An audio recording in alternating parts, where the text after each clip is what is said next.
మన సమాజం ఫీమేల్ కోసం డిజైన్ చేయబడలేదు. అప్పటి సావిత్రిబాయి ఫూలే నుంచి తీసుకుంటే, అంతకుముందు నుంచి తీసుకున్నా ఇప్పటి వరకు కూడా ఇంకా ఇదే నిజం. ఇది ఫెమినిజమో, ఇంకే ఇజమో కాదు. ఎవరు కాదనలేని ఒక నిజం. ఒక పిల్లోడు మంచి చదువుకోలేకపోయిండనుకోండి, అట్లా ఉన్నది పళంగా రోడ్డు మీదకొచ్చేసినా, అట్లనే ఇష్టంకొచ్చినట్టు తిరిగినా నడుస్తది. ఎక్కడంటే అక్కడ తిరుగుతాడు, తింటాడు, పంటాడు. ఆకలేని రోజు ఏదో ఒక పని వెతుక్కుంటాడు. ఆటోనో ఇంకేదో నడుపుకొని బతుకుతాడు. కానీ అదే ఆడపిల్ల చేయగలుగుతదా? ఇంపాసిబుల్. ఎన్ని ఇష్యూస్ ఉంటాయి.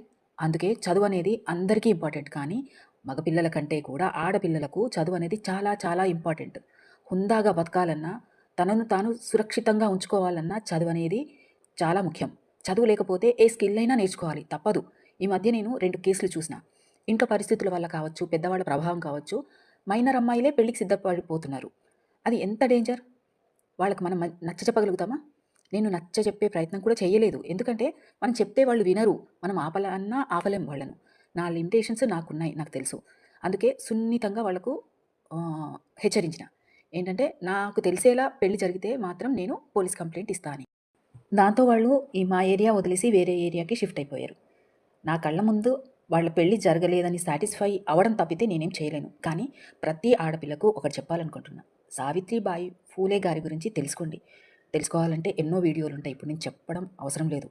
తను ఎందుకంత కష్టపడ్డారో, సమాజంతో పోరాడారో అర్థం చేసుకుంటే మీకు ఒక క్లారిటీ వస్తుంది. చదువుకోండి. చదవకపోతే ఒక స్కిల్ అయినా నేర్చుకోండి.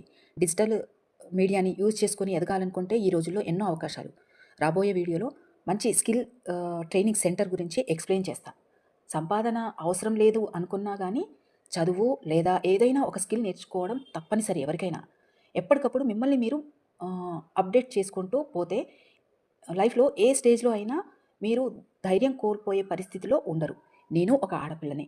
ఎన్నో స్టేజెస్ దాటుకొని వచ్చాను కాబట్టి చెప్పగలుగుతున్నాను. Thank you for watching.